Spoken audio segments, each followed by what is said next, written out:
ఈ వారం కన్యా రాశి వారికి ఎలా ఉంది గురువుగారు? కన్యా రాశి వారికి 3 గ్రహాలు దివ్యంగా యోగిస్తున్నాయమ్మ. 6వ రాశిలో రాహువు, 8లో శుక్రుడు, దశమంలో సూర్యుడు. ఉద్యోగ ఫలితాలు అనుకూలంగా ఉంటాయి. రాజ్య కేంద్రంలో ఉన్నటువంటి సూర్య భగవానుడి యొక్క అనుగ్రహం సంపూర్ణంగా ఉన్నంతకాలం మంచి ఉద్యోగ లాభాలు, ఉద్యోగపరంగా కృషి ఫలిస్తుంది. పెద్దల నుండి ప్రోత్సాహం ఉంటుంది.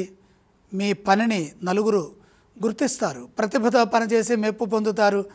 తగినంత గుర్తింపు లభిస్తుంది. స్థిరత్వం ఏర్పడుతుంది. నూతన ప్రయత్నాలు సఫలమవుతాయి. ఆర్థికంగా ఎదుగుతారు. భవిష్యత్తుని దృష్టిలో పెట్టుకొని పొదుపు చేయండి. స్థిరాస్తులు వృద్ధి చేసే ప్రయత్నంలో సఫలీకృతులవుతారు. అలాగే ఎదురు చూస్తున్న పనుల్లో పురోగతి ఉంటుంది. ప్రతి పని ఏకాగ్రతతో చేయాలి. పురోగతి త్వరగా లభిస్తుంది. సానుకూల ఫలితాలపై విజయం లభిస్తుంది. సానుకూల ఫలితాల గురించి ఎక్కువగా దృష్టి పెట్టండి. ఎందుకంటే కొందరు ఇబ్బంది పెట్టాలని చూచే అవకాశం కూడా లేకపోలేదు. సదుద్దేశ్యంతో సునాయాసంగా విఘ్నాలను అధిగమిస్తారు. లక్ష్యం సిద్ధించే వరకు పనులు మధ్యలో ఆపవద్దు. నిర్విఘ్నంగా పనులను ముందుకు తీసుకెళ్ళాలి.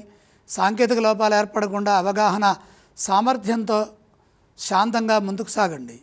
వారం చివరి భాగంలో అనుకూలమైన వార్తలు వింటారు. ఈ రాశివారు ఏ స్తోత్రం పఠిస్తే బాగుంటుంది? కన్యా రాశివారు శ్రీ సుబ్రహ్మణ్యేశ్వర స్వామి వారిని స్మరించడం ఉత్తమం.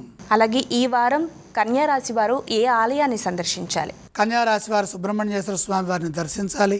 ఏవేవి దానం చేస్తే బాగుంటుందంటారు గురువుగారు ఈ రాశి వారికి? బియ్యం దానం చేస్తే మేలు జరుగుతుంది.